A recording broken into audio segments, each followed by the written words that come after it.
Hello सांग मैंने आपण मैंने छतु तरकारी निहाती घरे खाइथिबे परंतु मु आज आपण मानकु गोटे नुआ उपाय रे छतु तरकारी बनेकी देखिए मु बनिता आपण मानकु मोर आउ गोटे नुआ वीडियो को स्वागत करूछि। तो आ डेरी न करी वीडियोटी को आरंभ करिया।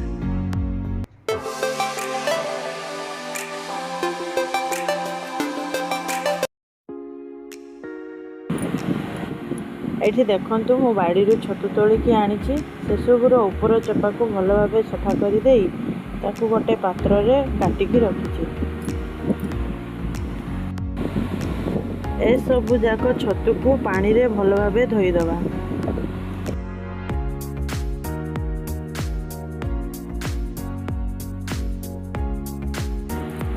से सबु जाक छतु को गरम पानी रे भलो भाबे फुटाई दबा। एठी देखंतु सबु जाक छतु भल भाबे फुटी होई गलानी ताकू गोटे पात्र को काढी नबा। छतु तरकारी रांधिबा पई नेइथिबा सामग्री गुडीक हला किछि पियाज 2-3टा कंचा लंका दालचीनी 2-3टा गोली मरीच अदा रसुण बटा आलू आउ छतु। प्रथमे चुली रे कढ़ा बसैबा सेतरे किछि तेल दबा। तेल भल भाबे गरम हो गला परे सेतरे किछि जीरा पकाइबा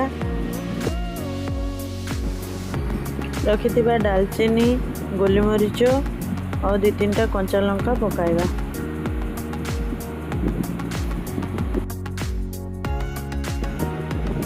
ए सब भल भाबे हो गला परे सेतिरे रखिथिबा पियाज दबा। से सब भल भाबे मिसाई दबा।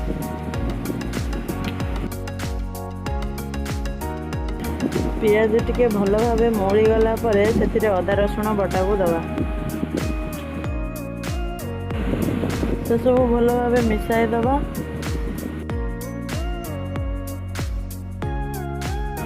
मसला टिके हेई गला परे सेतिरे हळदी गुंड पकाइबा अल्प किछि काश्मीरी लंका गुंड पकाइबा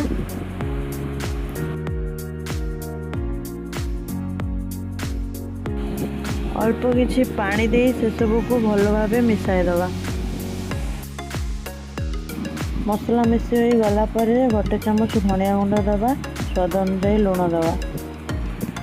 मसला भल भाबे मिसी हो गला परे सेथिरे रखिथिबा छतु और आलू को दबा। आलू और छतु को मसला सहित भल भाबे मिसाई देई सिझिबा पई सेथिरे अल्प किछि पानी देई गोटे पात्र को ढांकुड़ी दे सिझा पाई किछि समय छाड़ी दो।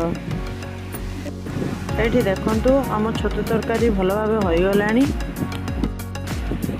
एबे सेतिरे गोटे चामच गरम मसला पकाई से सब को गोटे पात्र को खोली आनिबा। एठी देखंतु आम छतु तरकारी संपूर्ण भावे प्रस्तुत हो जाई। वीडियोटी जदि आपण मानकु भल लागिला लाइक शेयर और चैनल को सब्सक्राइब करने को जमा भी भूलिबेनी।